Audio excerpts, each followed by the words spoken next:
que é bom pra mim, é onde eu quiser estar. A estrela ainda brilha, ela é quem vai me guiar.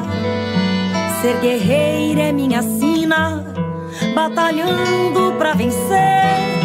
Tenho voz pra ser ouvida, tenho sonhos pra viver.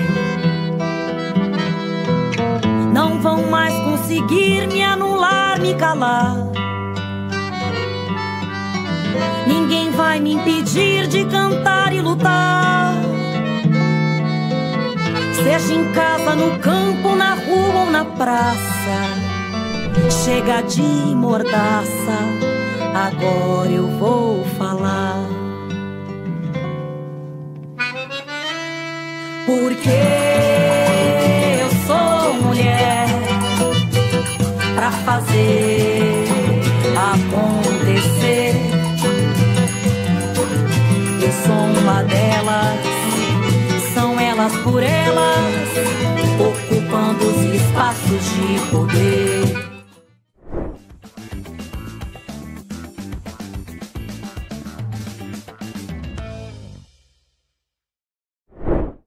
Boa tarde a todas e todes.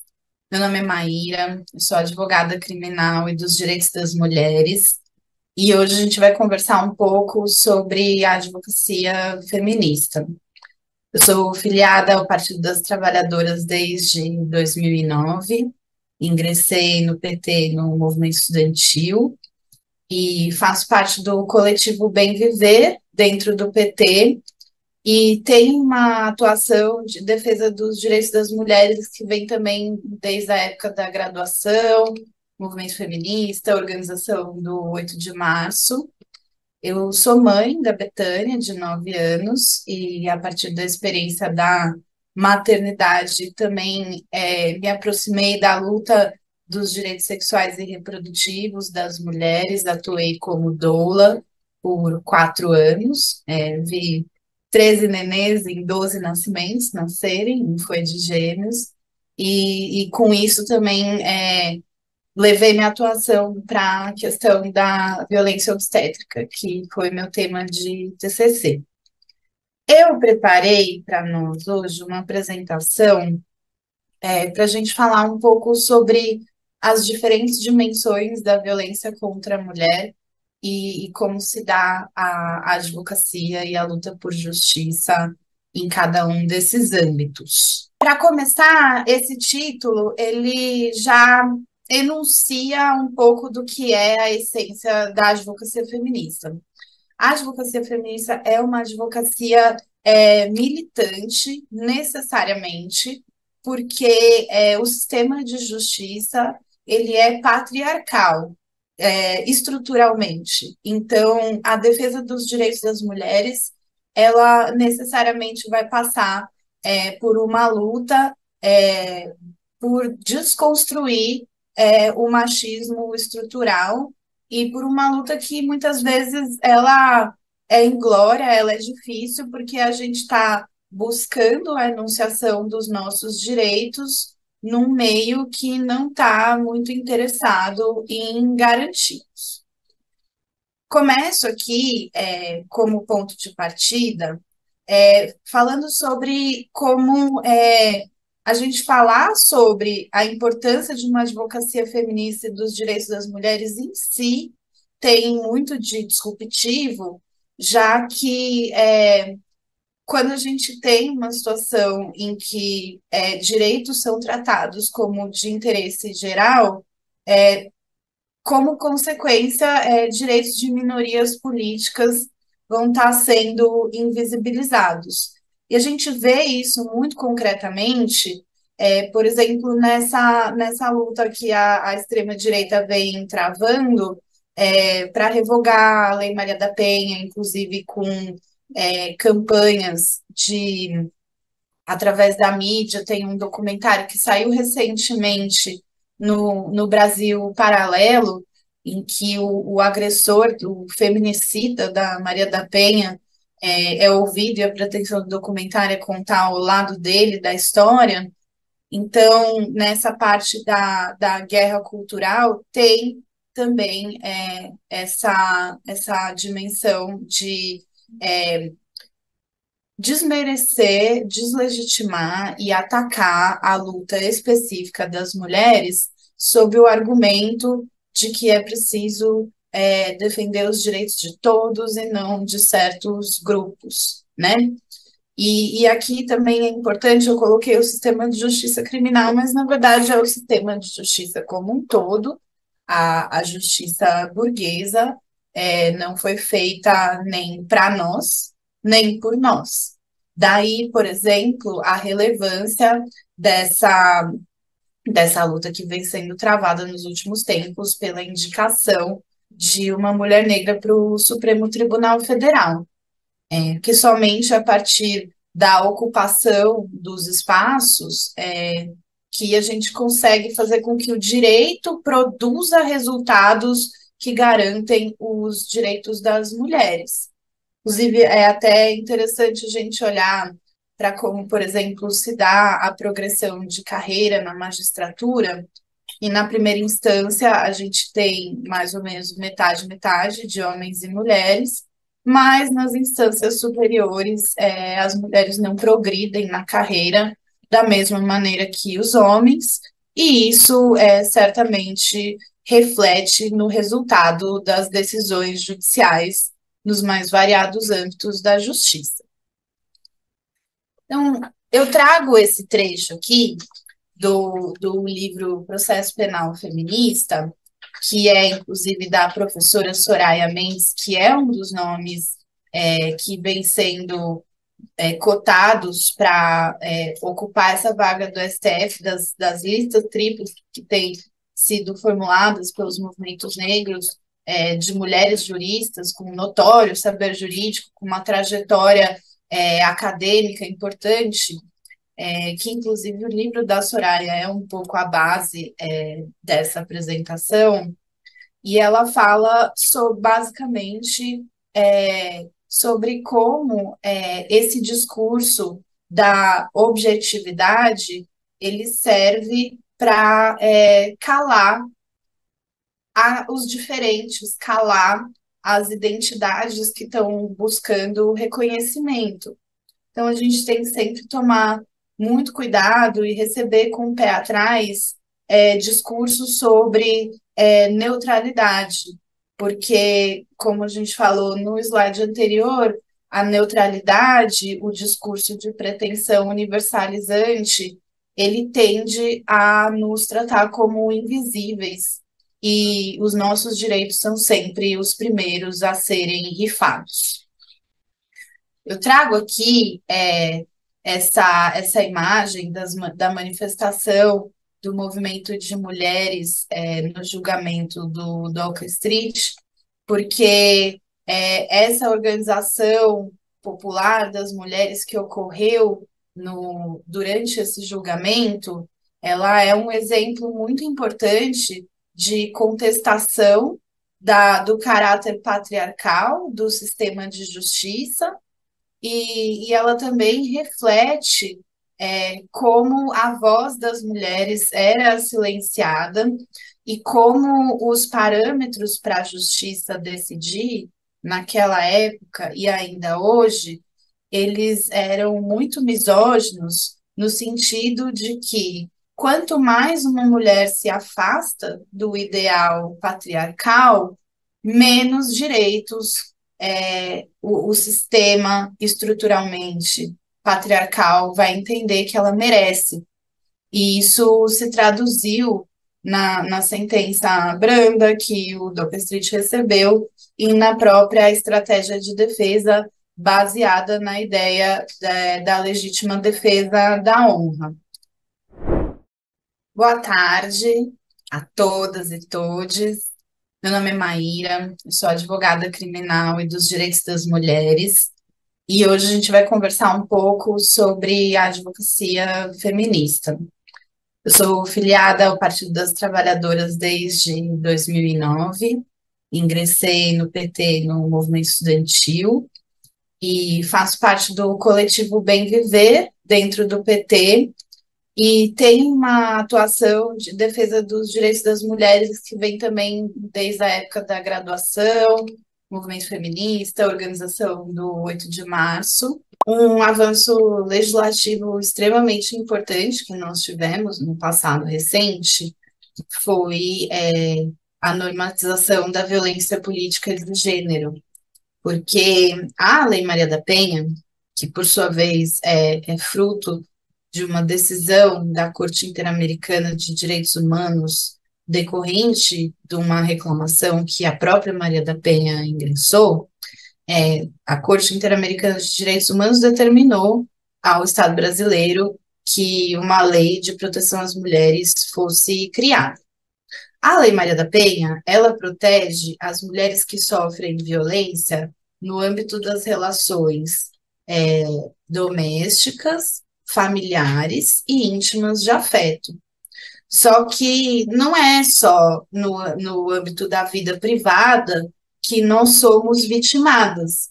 E até a gente ter a lei que trouxe a violência política de gênero, a gente só tinha proteção no âmbito privado. Quando nós saímos para o espaço público, nós estávamos desprotegidas pelo ordenamento jurídico brasileiro. E a violência política de gênero, ela tem uma dimensão individual, que atinge a vítima, a mulher, candidata, parlamentar, mas ela tem também uma dimensão coletiva, na medida em que a prática de violência política, ela é uma interdição da participação das mulheres nos processos de decisão do Estado.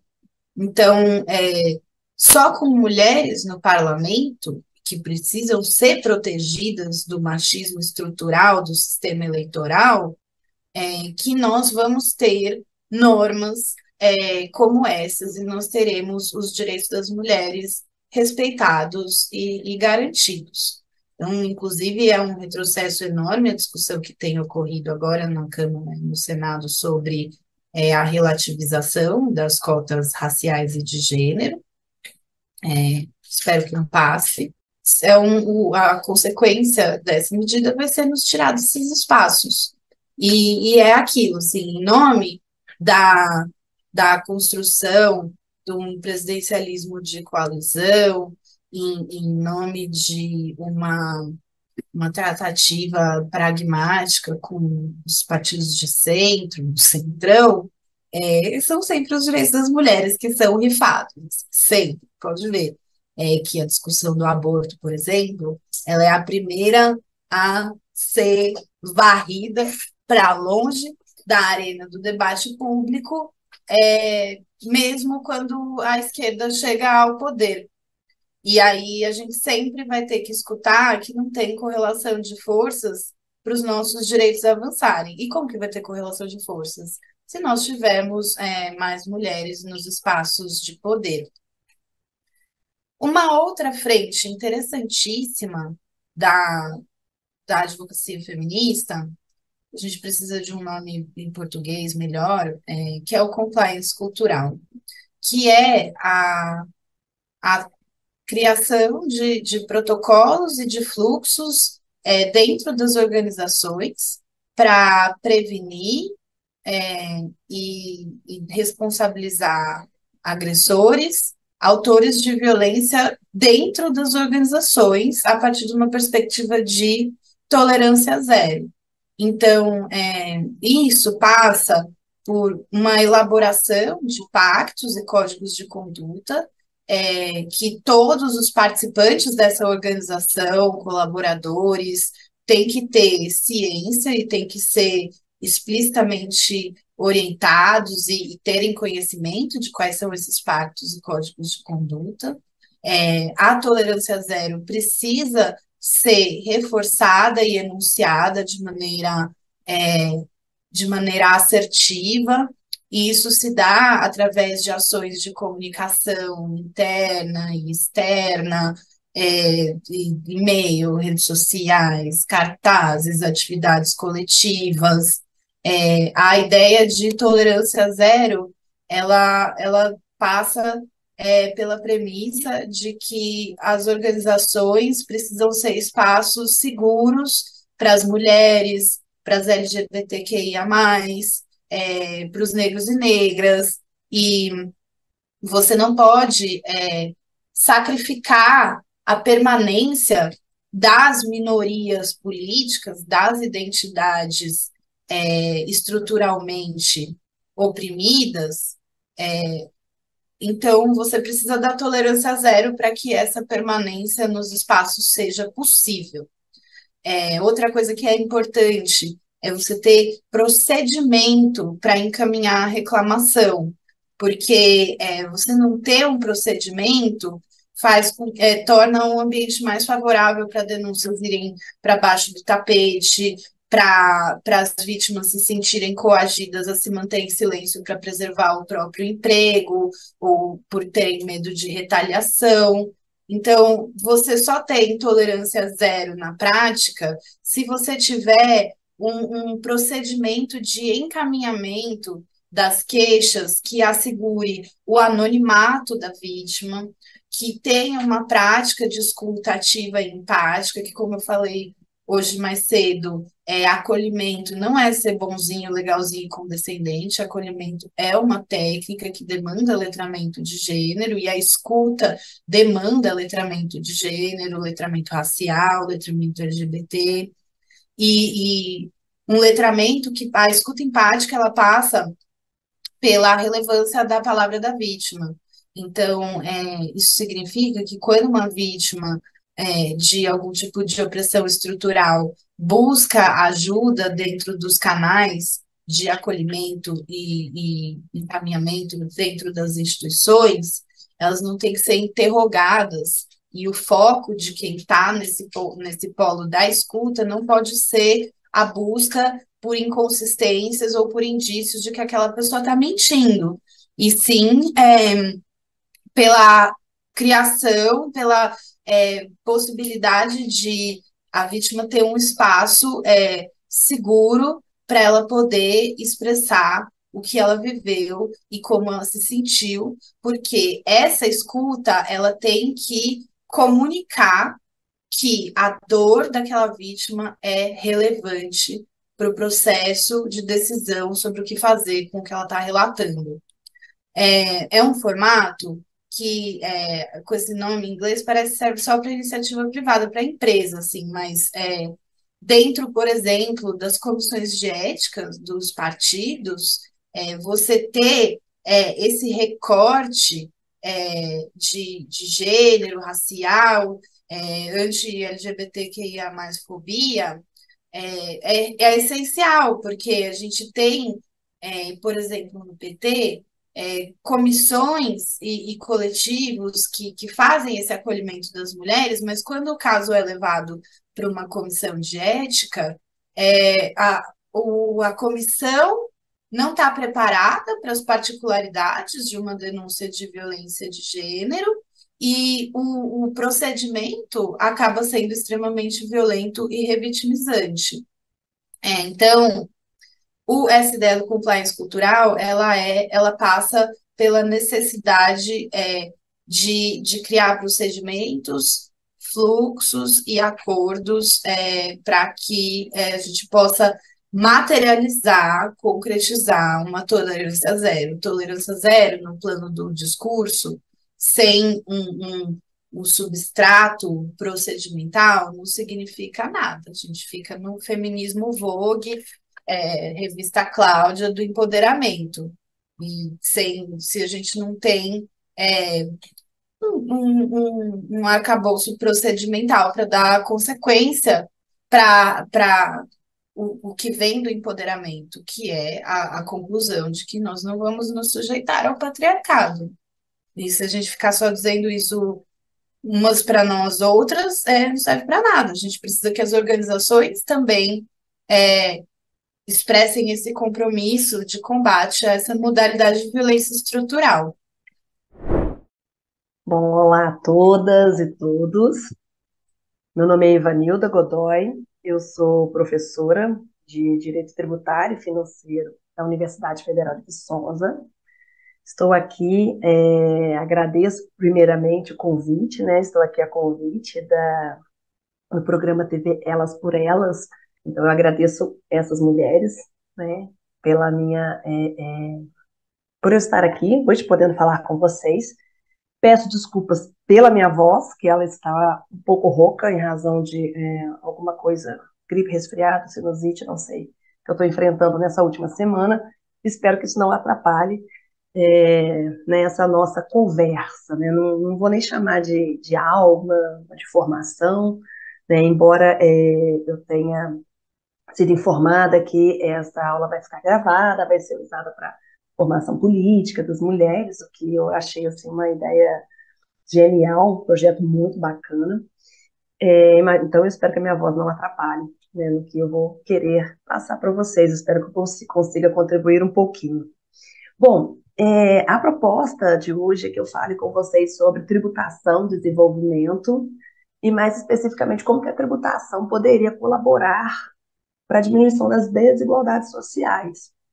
Então, dentro do meu tema aqui, do meu tempo aqui, eu acho que eu gostaria de começar falando um pouquinho, né, sobre as desigualdades mesmo do nosso Brasil, né? Então, a gente tem assim alguns dados do IPEA, da Oxfam, do MAD, né, o grupo de economistas da Universidade de São Paulo, que eles trazem vários dados, vários números que demonstram numericamente o que a gente muitas vezes vivencia, a gente vê na prática, né, essa grande desigualdade social que nós temos no Brasil. Então, a gente, para termos uma ideia, assim, começando pela renda, né, a gente tem no Brasil cerca de 10% dos mais ricos no Brasil, eles ganham, né, tem renda de quase 59% da renda nacional total. Então, se a gente for pegar a renda nacional brasileira, quase 60% está concentrada nesses 10% mais ricos, né? Ao contrário, os 50% mais pobres da população, esse percentual, eles já ganham 29% menos do que esses 10% mais ricos, né? Com relação ao patrimônio, quando a gente vai falar em riqueza, em patrimônio, não só a renda, ou seja, não só o que se recebe, seja de salários, dividendos, é, essa discrepância, essa desigualdade, ela se acentua ainda mais, ela fica mais gritante, né? Então, a gente tem, por exemplo, que o 1% mais rico da população, ele possui quase metade da fortuna patrimonial brasileira. Então, assim, o 1%, né? E a metade mais pobre, ela possui menos de 1% da riqueza do país.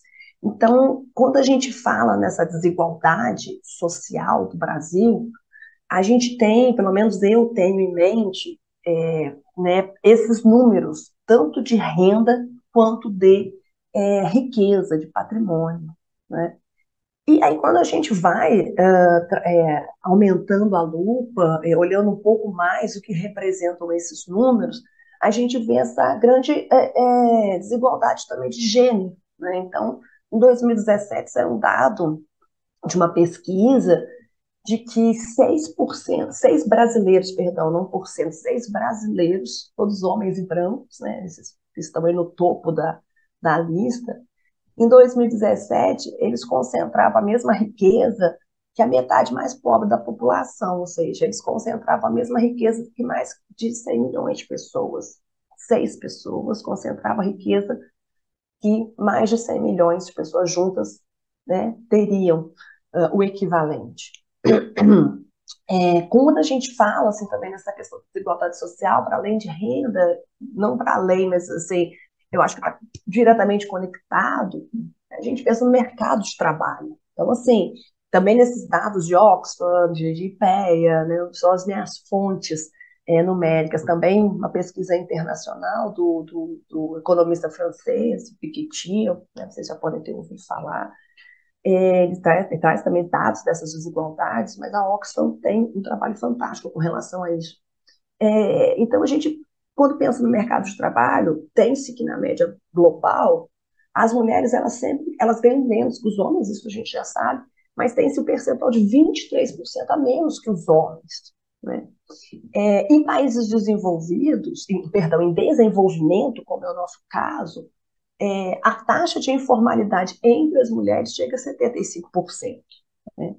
E aí a Oxfam fez uma previsão e ela trouxe uma tendência, se a gente continuar nessa tendência, que a gente está evoluindo, né? O IBGE trouxe aí alguns dados de uma melhora tímida ainda na questão da desigualdade social, do aumento da renda das pessoas mais pobres, mas esse pequeno incremento na melhora, vamos dizer assim, da vida dessas pessoas, que é muito pouco, muito baixo, continuando nessa tendência, as mulheres só teriam, para as mulheres brasileiras, né, só teriam uma igualdade salarial com os homens em 2047, né, segundo esses dados da Oxfam.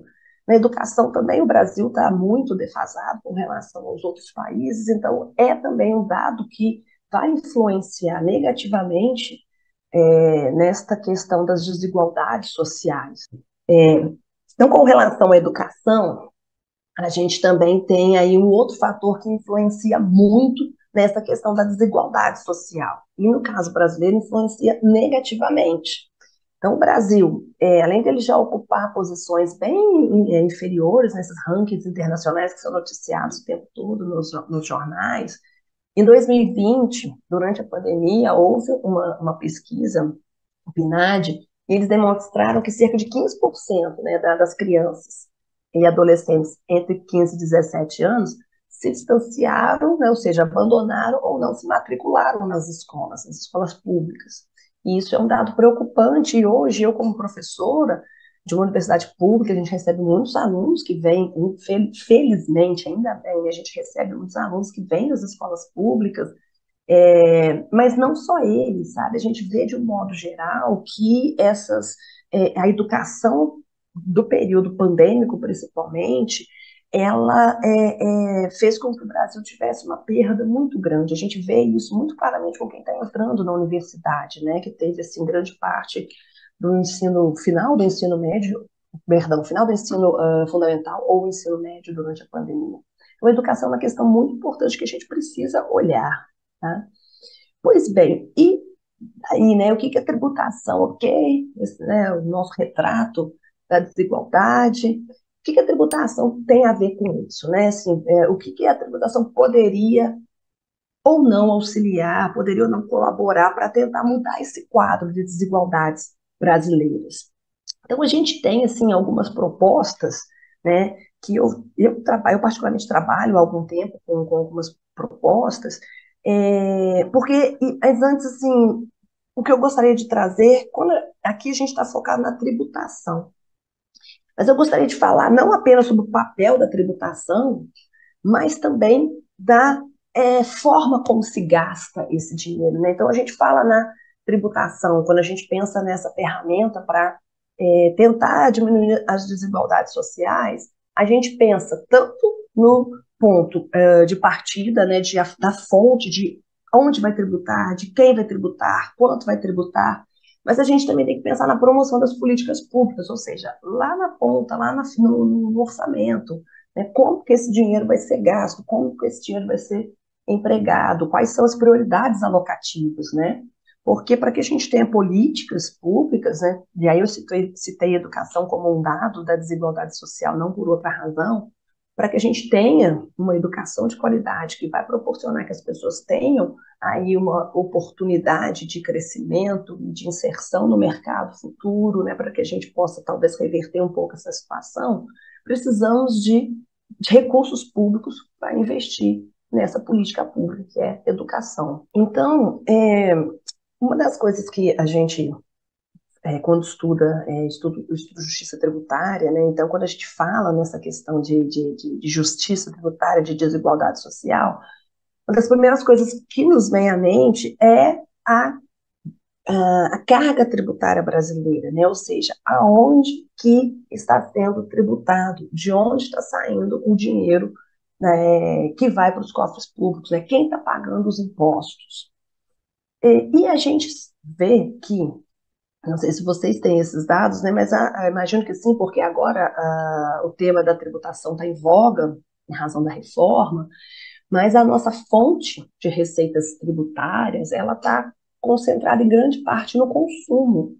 Então, independente de nós termos ou não a renda, né, como mostrei no início da minha fala, aqueles 10%, 1% que ganha mais, outra metade que ganha menos, independente de onde estivermos nessa pirâmide, né, nessas faixas de renda, com relação ao consumo, a gente paga a mesma tributação, a gente vai pagar o mesmo percentual de imposto, a gente vai pagar a mesma contribuição social, que são tributos que incidem sobre alimentação. A gente tem para a cesta básica, hoje ainda temos as isenções, né? Mas a gente consome roupa, a gente compra roupa, tá o tributo embutido na roupa, a gente vai pagar um transporte público para se locomover, seja de ônibus, tem um tributo embutido. Quem tem carro vai colocar gasolina, está pagando tributo ali. Então a gente paga muito tributo sem nem mesmo saber, né? E hoje essa carga, né, esse montante de tributos que a gente paga sobre o consumo, que são chamados tributos indiretos, equivale a mais ou menos 40% da arrecadação. Então, quase a metade do que se arrecada está nesses tributos indiretos que a gente não vê. E aí tem pesquisas já trabalhando, né, várias pesquisas trabalham essa questão do consumo e de gênero. A própria Luísa Machado tem um trabalho excelente sobre isso, que demonstra que, inclusive, nessas situações em que a gente está ali pagando o tributo embutido, o tributo embutido no produto, os produtos femininos e os produtos masculinos têm uma diferença grande com relação ao tributo que se paga, né? Muitas vezes os tributos femininos pagam uma tributação, uma tarifa, né, uma taxa, para falar assim, tentar falar mais popular, né, não ficar tanto com os termos técnicos, muito maior que o produto masculino, né? Chega-se a ter exemplos de, por exemplo, lâmina, que é uma coisa fácil da gente verificar nos supermercados, nas farmácias, a lâmina feminina, né, para depilação, custa muito mais caro que a lâmina masculina para barba. Então, a gente tem essas discrepâncias que o próprio mercado impõe, né? Isso vai afetando essa parcela feminina da população de modo muito mais pesado. Mas, para além disso, essa inversão da carga, né, para tirar um pouco do peso sobre o consumo e jogar para renda e patrimônio hoje, que é relativo a esses dados da riqueza que eu apresentei para vocês no início, acho que está em média de, agora eu não tenho de cabeça, entre 4% e 6% da carga tributária, né? Então, assim, é muito pouco. Para você ter uma ideia, eu trouxe um dado aqui do Sindifisco, que saiu pouco tempo atrás, alguns meses. Eles fizeram um levantamento com dados da Receita Federal de 2021, e eles trouxeram a seguinte informação: os contribuintes que declararam, né, então aqui já são as pessoas que estão naquele nível de rendimento que fazem a declaração do imposto de renda.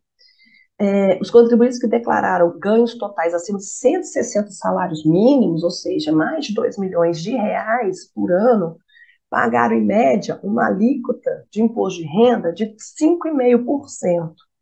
Né? Mas o imposto de renda não começa em 7,5% e vai até 27%, sim, só que a gente tem várias deduções legais que podem ser feitas, né? Deduções com saúde, com educação, com doações. Tem uma isenção que favorece muito essas pessoas que recebem 2 milhões por ano, por exemplo, que são aqueles empresários, aqueles advogados também, né? Aqueles profissionais liberais, médicos, que têm uma renda mais alta, que extraem essa renda das suas empresas, das suas sociedades, porque no Brasil, por enquanto, até hoje, a distribuição dos lucros e dos dividendos dessas sociedades, não só dos empresários, mas também dos profissionais liberais que têm uma formalização societária do seu trabalho, eles não pagam imposto de renda sobre essa retirada, né? Então, a média dessas pessoas que recebem 2 milhões por ano é de 5,5% de imposto de renda, ao passo que professores de ensino fundamental, né, segundo esse levantamento do Sindifisco, enfermeiros, bancários, assistentes sociais, pagam em média de 8,1% a 8,8%. Né? E essas pessoas são aquelas cuja soma de salários mais rendimentos não ultrapassa 94 mil. Então, a gente está falando aqui de 2 milhões para 94 mil.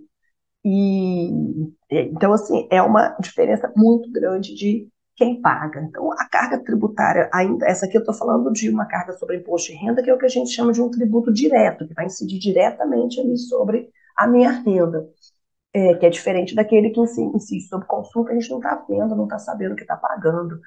É, então, vocês vejam que ainda nessa tributação que incide diretamente sobre a renda dos mais ricos, ela ainda é muito tímida, né? Então, tem algumas propostas que a gente pode, pensando no direito tributário, levar em consideração. Seria interessante seria botar em prática, né? Mas assim, a política muitas vezes não corresponde às expectativas dos estudiosos ou aos dados, né? Porque tem toda uma questão de negociação, né, política que a gente sabe que acontece. Mas a primeira forma de um direito tributário ajudar a combater, né, essas desigualdades extremas seria recompor mesmo essa tabela do imposto de renda. Tivemos isso recentemente, agora com a medida provisória, que teve aí aumento, que foi convertido em lei, né, que teve esse aumento da faixa de isenção do imposto de renda, mas foi muito tímida, precisava dar uma mexida maior para poder atingir essas pessoas que ganham aí mais de 60 salários mínimos, mais de 40, 60 salários mínimos, né? A tributação sobre lucros e dividendos, que eu comentei com vocês, deveria ser retomada imediatamente essa tributação. E o argumento dos empresários, mas a gente já paga o imposto de renda da pessoa jurídica, então a gente vai pagar 2 vezes. Ok, a gente pode discutir isso aí, não é um argumento muito válido, mas há quem defenda. Mas podemos chegar ao meio termo, olha, a empresa, né, empresa, escritório, hospital, que seja, que não distribuir o lucro, que reinvestir X parte do lucro, aí a lei vai dizer, né, na sua produção, na sua atividade, né, aumentando ali a capacidade de produção, abrindo novos postos de trabalho, tem ali alguma isenção, algum incentivo, né? Mas se não reinvestisse, distribuir tudo, pagaria uma tributação maior. Enfim, há formas de fazer política tributária pensando na redução dessa desigualdade, né? Bom dia, boa tarde, boa noite para as mulheres que estão nos assistindo. Meu nome é Luísa Machado, eu sou advogada, sou mestra em Direito pelo FMG e pesquiso sobre tributação e desigualdade de gênero e raça. Hoje vou conversar um pouquinho com vocês sobre como o sistema tributário trata as mulheres, trata as pessoas negras, como é essa realidade de discriminação no Brasil e para a gente pensar um pouco em propostas e alternativas para mudar esse cenário. Começo apresentando brevemente um pouco do que é o nosso sistema tributário, por que a gente paga tributos hoje no Brasil e em todos os sistemas do mundo, em todos os países do mundo. Bom, nós temos especificamente a nossa Constituição de 1988, que é a Constituição Cidadã, que garante diversos direitos. Bom, e para o Estado prestar essas políticas públicas, ele precisa ser financiado. Então, a tributação, ela tem diferentes papéis, mas um papel principal da tributação é financiar o Estado, é prover a arrecadação do Estado. Agora, o Estado precisa arrecadar, mas a gente precisa pensar também de onde, né? De onde o Estado vai arrecadar, de quem o Estado vai arrecadar. Então, a gente sabe que faz parte de todos os sistemas do mundo pagar impostos, pagar tributos, isso financia o Estado, e a gente precisa pensar numa tributação que seja justa. Então, o nosso sistema tributário, a nossa Constituição fez o nosso sistema tributário ser considerado progressivo, ou seja, quem tem mais tem que pagar mais impostos, pagar mais tributos, mas na prática a gente vai ver que não é isso que acontece no Brasil e em diversos países do mundo. Essa segunda tirinha, também da Gazetinha da Guanabara, apresenta esse cenário, assim. Diversas pessoas, especialmente pessoas negras, apontando, está muito caro, está muito alto pagar impostos, e perguntar, não tem de onde mais tirar, eles falam aqui, não tem de onde mais tirar esse dinheiro. E essa garotinha aponta e fala: tem sim, tem que cobrar mais dele, de quem tem mais dinheiro, e que a gente vai ver aqui na apresentação que são hegemonicamente os homens brancos na nossa estrutura de renda. Bom, o que seria esse sistema tributário regressivo e progressivo? Então, como eu falei, o nosso sistema tributário, a nossa Constituição, o nosso modelo de justiça tributária diz que o sistema tem que ser progressivo, baseado na capacidade contributiva, que é quem ganha mais tem que pagar mais. Se a gente tributasse igual todo mundo, a gente sabe que se o tributo fosse 10% para quem ganha R$ 100, é um peso maior do que um tributo de 10% para quem ganha R$ 1 milhão. Essa fatia seria irrisória. Por isso a gente tem essas, por exemplo, no imposto de renda, as alíquotas progressivas, ou seja, conforme a renda vai subindo, a alíquota de imposto, o tanto que se paga, também vai subindo. Então, com o imposto regressivo, quem ganha mais paga uma porcentagem menor de imposto. Com o imposto progressivo, que é o cenário que a gente busca alcançar, quem ganha mais paga uma porcentagem maior de imposto. E isso é um pilar da justiça tributária. Bom, trazendo também aqui em números esse estudo que demonstra o tamanho da discrepância. Então, a gente tem aqui, entre os 10% mais pobres do Brasil, eles pagam cerca de 26,4% de tributos, ou seja, tudo que se ganha, 26,4% é destinado ao pagamento de tributos. Quando a gente olha os 10% mais ricos, esse valor é menor, esse percentual é menor. Então, entre os 10% mais ricos, 19,2% é destinado para pagar esses tributos. E por que isso acontece? A gente tem aqui em verde que são os impostos indiretos, ou seja, aqueles impostos sobre o consumo. O imposto que está no arroz, o imposto que está no feijão, o imposto que está na energia, por exemplo. E a gente tem em azul aqui os impostos diretos, que são aqueles sobre a pessoa, sobre renda e sobre patrimônio. Então, é o IPTU, é o IPVA, é o imposto de renda. E o que acontece no Brasil é que, apesar da gente ter essa progressividade nos impostos diretos, ou seja, eles vão aumentando ao longo das faixas de renda, dos mais pobres para os mais ricos, eles são pouco progressivos. Então, no Brasil, a gente tributa pouco renda e patrimônio, essa tributação é pouco progressiva, e por isso a gente tem que ela não consegue reverter tamanha regressividade da tributação do consumo, que é essa em verde, que faz com que a maior parte da renda das pessoas mais pobres seja destinada ao pagamento de tributo. Bom, mas a gente já sabe que a tributação brasileira ela é regressiva, que ela cobra mais dos mais pobres, que ela é injusta por isso, mas a gente precisa adicionar alguns elementos nessa discussão. E principalmente porque a gente precisa olhar para essas desigualdades para além do elemento de classe. Então, a gente viu que a gente analisou sobre as faixas de rendimento, sobre as classes sociais brasileiras, mas a gente precisa perguntar quem são os mais pobres e quem são os mais ricos da pirâmide de renda brasileira. Bom, esse aqui é um outro estudo que apresenta também as desigualdades por gênero e raça, a desigualdade de renda por gênero e raça no Brasil. Quando a gente vê aqui os 10% mais pobres, aqueles que pagam mais tributos no Brasil, quem são eles? São 11% de homens brancos e 42% de mulheres negras. Quando a gente vê quem são os 10% mais ricos, essa proporção se inverte. A gente tem 42% de homens brancos e 10% de mulheres negras. A gente vê que a participação dos homens brancos nessa pirâmide, né, de renda, ela vai crescendo conforme a renda vai crescendo. E a participação de mulheres negras vai caindo conforme a renda vai crescendo. Isso é consequência justamente do Brasil ser calcado nesse sistema patriarcal e nesse sistema escravocrata que tanto dominou e ainda tem consequências na nossa sociedade. Para além disso, acho que a gente precisa tentar buscar também quais são os outros lugares onde a gente pode encontrar essa discriminação de gênero na tributação e na economia. Então, diversas autoras aqui, a gente tem exemplos aqui que pesquisaram ao longo das últimas décadas, criticando essa suposta neutralidade na discussão econômica e na discussão tributária.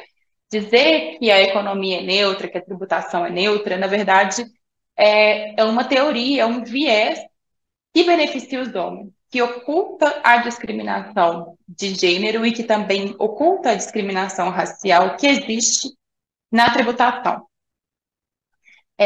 Além disso, nos últimos anos, queria ressaltar também que a maior parte dos países pesquisados pela OCDE já fez reformas tributárias para reduzir a desigualdade de gênero, e o Brasil não é um deles. Nós estamos atrasados quando comparados ao resto do mundo e também aos países da América Latina e os países do Sul, da América do Sul, nessas reformas para diminuir esses vieses de gênero na tributação. E nós veremos aqui mais desses vieses. Bom, para isso, eu acho que para a gente pesquisar e entender quais são os outros vieses, onde que a gente encontra mais essa discriminação de gênero na tributação. A gente precisa investigar a divisão sexual do trabalho e o trabalho não remunerado que as mulheres desempenham e como que isso está relacionado à tributação. Essa é uma frase da Silvia Federici que diz: eles dizem que é amor, nós dizemos que é trabalho não remunerado. Bom, então, a divisão sexual do trabalho, brevemente, ela vai ser baseada em dois princípios, que é o princípio da divisão e é o princípio da hierarquização. Então, existe nesse modelo social de divisão do trabalho, modelo social através dessa divisão sexual, há uma divisão do que é considerado trabalho de homem e o que é considerado trabalho de mulher. E é uma hierarquização. O trabalho de homem, o trabalho produtivo, remunerado, vale mais do que o trabalho de mulher, que é improdutivo e não é remunerado. Qual que é a consequência disso? Então, as mulheres desempenham cerca de 22 horas semanais em trabalho doméstico e de cuidado, é uma dupla jornada de trabalho, enquanto os homens desempenham apenas 11 horas semanais de trabalho doméstico e de cuidado, ou seja, as mulheres gastam o dobro de horas semanais que os homens. E é importante dizer isso porque existe uma frase também sobre esse tema que é muito interessante, que diz que Marx foi muito feliz em suas análises sobre o capitalismo e sobre a exploração da classe trabalhadora. Mas ele esqueceu de analisar quem forma esses trabalhadores. Os trabalhadores, eles não chegam prontos nas fábricas, prontos para trabalhar. Eles foram cuidados, alguém fez o almoço dele, alguém fez a refeição dele, alguém cuidou dele quando ele estava doente. Alguém pariu e gestou esses trabalhadores. Então, essa enorme quantidade de trabalho que é desempenhado é o que sustenta o capitalismo. São esses trabalhos reprodutivos que sustentam o trabalho produtivo, que sustentam o capitalismo. Acho que é importante a gente fazer esse pequeno adendo sobre o tema. Também mais um pouco de dados sobre isso, né? Essa quantidade enorme de trabalho que as mulheres desempenham, isso tem também uma diferença na questão racial. Então, as mulheres que são pretas ou pardas, as mulheres que são pretas ou pardas gastam 22 horas semanais em trabalho doméstico e de cuidado, enquanto as mulheres brancas 20,7. Para os homens, quase não há diferença entre os homens brancos e os homens negros. Já quando a gente analisa a questão de classe, é onde a gente vê a maior diferença para as mulheres. Então, as mulheres com maiores rendimentos gastam 18 horas semanais, enquanto as mulheres com menores rendimentos gastam 24 horas semanais. Novamente, entre os homens não há diferença. Então, pouco importa se o homem é rico, se ele é pobre, se ele é branco, se ele é negro. Inclusive, como a gente vê aqui, pouco importa se o homem está empregado ou desempregado. Eles continuam trabalhando essa média de 11 horas semanais, enquanto para as mulheres pode passar de 18 para 24 horas semanais. Sempre as mulheres que estão responsabilizadas socialmente por esse trabalho. É importante a gente reiterar que é um trabalho. Bom, qual é a consequência disso e por que a gente está falando disso sobre tributação, né? No tema de tributação. A divisão sexual do trabalho, ela vai ter consequências também nos gastos familiares. Aquele vídeo mostrou um pouco isso. As mulheres, elas são as responsáveis pelo lar e elas também são responsáveis pelos principais gastos dos lares. Quando a gente vê aqui essa tabela, a gente consegue enxergar os lares chefiados por mulheres, eles gastam mais na subsistência, na sobrevivência da família. Eles gastam mais em alimentação, aluguel, água, energia, higiene, saúde, medicamentos. Enquanto os lares chefiados por homens gastam mais em aquisição de veículos, em imóveis, ou seja, em propriedade, em acúmulo de bens. Quando a gente olha esse dado de forma interseccional, analisado por gênero e raça, a gente comparando uma família chefiada por uma mulher negra com uma família chefiada por um homem branco, essa discrepância aumenta. A família chefiada por uma mulher negra gasta 36% mais em alimentação, 40% mais em medicamentos, 76% menos em aquisição de imóvel, casa, e 43% menos em aquisição de veículos do que uma família chefiada por um homem branco. E aí, como que a gente relaciona isso com a tributação? Como a gente viu, o Brasil tributa muito mais o consumo, ou seja, tributa muito mais justamente esses bens que são mais consumidos pelas mulheres, que são alimentação, medicamento, água, energia, do que tributa sobre patrimônio e renda. A tributação aqui com relação isso aqui é a arrecadação do Estado com relação a cada tributo. Ou seja, o Estado pouco arrecada na tributação de patrimônio, pouco arrecada com relação à renda, quando comparado à tributação sobre o consumo. Então, o modelo tributário brasileiro, novamente, ele prejudica as mulheres, especialmente as mulheres negras, porque ele tributa mais o consumo do que a renda e patrimônio. E aí, a pergunta, a tributação brasileira, ela discrimina as mulheres? A gente tem visto alguns indícios que sim. O modelo tributário brasileiro discrimina as mulheres, a regressividade tributária brasileira discrimina as mulheres, isso tudo é acentuado pela questão racial, então tem um efeito maior sobre as mulheres negras. E aí, durante a minha pesquisa, eu pesquisei sobre as alíquotas de alguns produtos, ou seja, qual é o valor, a quantidade de imposto, de tributo que tem determinados produtos. E o resultado é essa discrepância entre os produtos femininos e masculinos. A gente tem aqui primeiro que a tributação sobre pílulas anticoncepcionais e o DIU hormonal é de 30%, enquanto a tributação sobre a camisinha masculina é de 9%, ou seja, é mais que 3 vezes maior a tributação sobre o método contraceptivo feminino do que o masculino. Os absorventes menstruais também têm uma tributação de quase 30%, 27,25%. Quando a gente compara o Viagra, que é um produto ligado à disfunção erétil dos homens, ele é menos tributado que os absorventes femininos, no modelo tributário atual.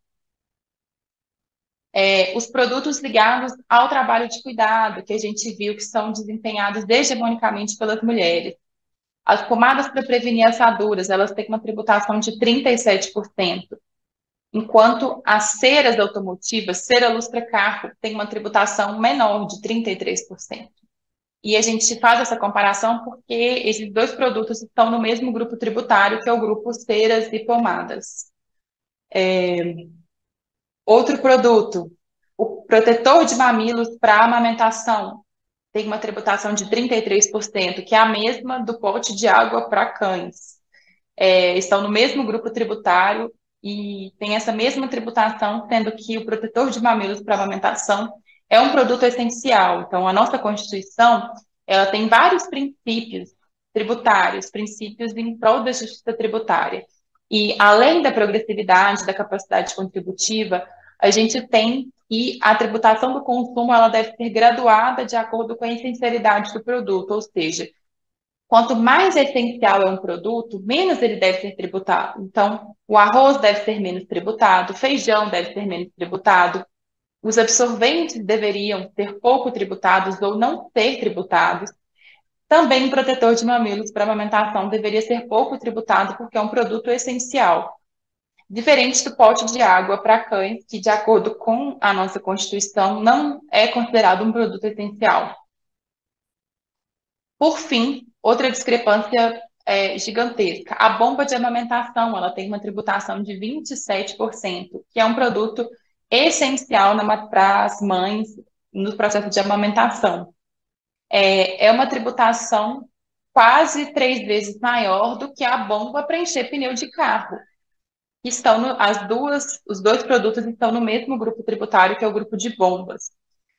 A bomba de amamentação é um produto essencial e a bomba para encher pneu de carro não é essencial. E tem uma tributação muito menor. E a gente viu também que homens têm muito mais carro do que as mulheres. As mulheres gastam para sobrevivência, as mulheres gastam para manutenção da família, com produtos ligados ao cuidado, e os homens gastam mais na aquisição de propriedade, de carro, de moto, de casa, e os produtos que eles adquirem têm uma tributação, em geral, menor do que os produtos essenciais que as mulheres adquirem. Bom, então, concluindo o que foi apresentado, existem vieses de gênero e raça na tributação brasileira, no nosso sistema tributário. O primeiro deles, como a gente viu, é a regressividade total da tributação, que afeta mais as pessoas negras e, em maior medida, as mulheres negras. Também o modelo tributário brasileiro também prejudica as mulheres e acentuadamente as mulheres negras, porque onera mais o consumo e pouco tributa renda e patrimônio. Por fim, a gente viu que existe uma discriminação de gênero na tributação sobre os produtos relativos ao cuidado e também os produtos relativos à fisiologia feminina. Bom, e a reforma tributária? A gente está agora tendo a discussão da reforma tributária sobre o consumo e posteriormente sobre a renda, que são as oportunidades da gente reduzir essas desigualdades de renda, gênero e raça. Bom, essas foram algumas das sugestões que foram enviadas para a bancada feminina do Congresso, que contou com o apoio, inclusive, da Secretaria Nacional de Mulheres do PT, que a gente muito agradece pelo apoio, e também de diversos movimentos sociais, organizações, da Oxfam, por exemplo.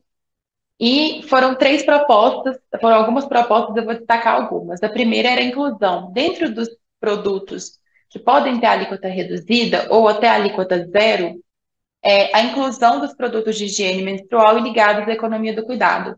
Infelizmente, os produtos de higiene menstrual foram incluídos na reforma tributária. A gente teve essa vitória, que foi a inclusão. Então, posteriormente, numa legislação complementar, a gente precisa de mobilização, inclusive no Congresso, e temos certeza que os nossos parlamentares e as nossas parlamentares lutarão para que os absorventes menstruais efetivamente sejam incluídos nos produtos que contam com alíquota reduzida ou até alíquota zero, ou seja, os absorventes não terão imposto sobre os absorventes. Outras sugestões que foram feitas e que são importantes para a gente pensar em como reduzir essas discriminações de gênero e raça é pensar nesses critérios, por exemplo. Essa foi uma proposição, essa proposta 2, que toda instituição, majoração ou redução de tributos deveria considerar uma avaliação de impacto sobre gênero e raça. Em temas para serem disciplinados numa legislação ordinária, mas é uma proposição super interessante para que toda política tributária pensasse nos impactos sobre gênero e raça. Também teve essa proposição com relação ao Fundo Nacional de Desenvolvimento Regional, para que esses recursos que vão para os estados e municípios, eles levem em consideração obras de infraestrutura, mas não só obras de infraestrutura em geral, como, por exemplo, estradas, rodovias, mas obras que visem garantir a cobertura integral dos serviços relacionados à economia do cuidado, por exemplo, ações de saúde, educação, creches, abrigos, né, espaços para a população idosa. E esses recursos eles deveriam considerar não só as ações de preservação do meio ambiente, mas também para reduzir as desigualdades de gênero e raça. Então, é uma forma da política fiscal dos recursos do Estado serem utilizados para infraestrutura relacionada à economia do cuidado, para justamente reduzir esse tempo de trabalho de cuidado que as mulheres desempenham e propiciar com que as mulheres possam ter mais tempo e se inserir de forma mais qualificada no mercado de trabalho formal e remunerado. Bom, Para concluir, a tributação, ela não é neutra. As escolhas de quais bases tributar, de o que tributar e quanto tributar, têm impactos específicos sobre mulheres, pessoas negras e suas interseccionalidades. Espero que essa aula tenha sido positiva para vocês. Agradeço o espaço, agradeço a Secretaria Nacional de Mulheres do PT e fico à disposição para tirar dúvidas e continuar o debate. Obrigada.